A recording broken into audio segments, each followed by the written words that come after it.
जय श्री राम। आप सभी को विजयदशमी यानी दशहरे की हार्दिक शुभकामनाएं। विजयदशमी के दिन ही हम शस्त्र पूजन भी करते हैं। शस्त्र पूजन का विधान हमारे आज से नहीं, पुरातन काल से चली आ रही।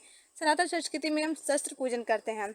युद्ध के लिए, युद्ध का आक्रमण के लिए राजा महाराजा विजयदशमी के दिन का ही चयन करते थे। हमारी भारतीय सेना में भी विजयदशमी का पर्व मनाया जाता है और इसके साथ ही शस्त्र पूजन किया जाता है।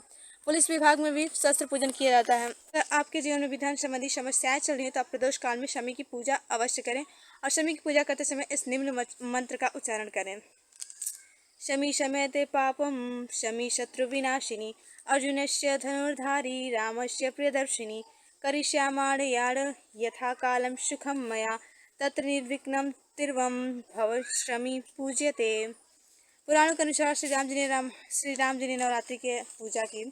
ऐसे कहा जाता है कि जब भगवान श्री राम नवरात्रि प्रारंभ किए तब उन्होंने हनुमान जी से कहा कि आप 108 कमल के पुष्प लाएं।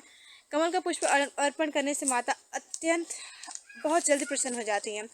भगवान हनुमान जी तो पूरे देश विदेश से घूम के नीले कमल के पुष्प अर्पण किए। भगवान हर माँ के हर एक नाम के साथ एक एक कमल का पुष्प अर्पण करते गए, पर सबसे अंतिम नाम ब्रह्मवादिनी का उच्चारण करते समय कमल का पुष्प समाप्त हो गया था। अब कोई भी कमल का पुष्प शेष नहीं था।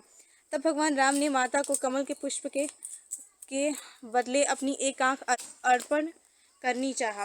भगवान श्री राम के नयनों को कमल नयन भी कहा जाता है। तब उनकी ऐसी भक्ति भाव से माता दुर्गा प्रसन्न हुई और उनके शस्त्र पर उन्हें विजय का आशीर्वाद देकर उनके शस्त्र पर सवार हो गई और उन्हीं शस्त्रों से उन्होंने रावण का वध भी किया।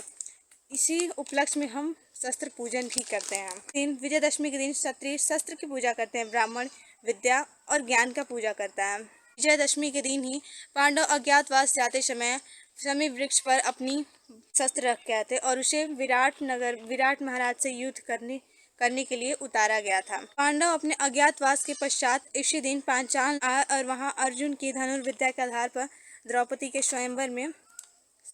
को उन्होंने स्वयंवर में जीत लिया। उसी दिन से शस्त्र पूजन की भी परंपरा शुरू हो गई। राष्ट्रीय स्वयंसेवक में भी शस्त्र पूजन किया जाता है। छत्रपति शिवाजी भी इसी दिन देवी दुर्गा को प्रसन्न कर तलवार प्राप्त की थी। इसलिए महाराष्ट्र में शस्त्र पूजन बहुत धूमधाम से मनाया जाता है। मराठों के लिए शस्त्र पूजन के दिन शस्त्र पूजन बहुत उत्तम होता है और उन्होंने विजयदशमी के दिन ही अपनी सारे युद्ध प्रारंभ किए और उसी दिन उन्हें विजय भी प्राप्त की।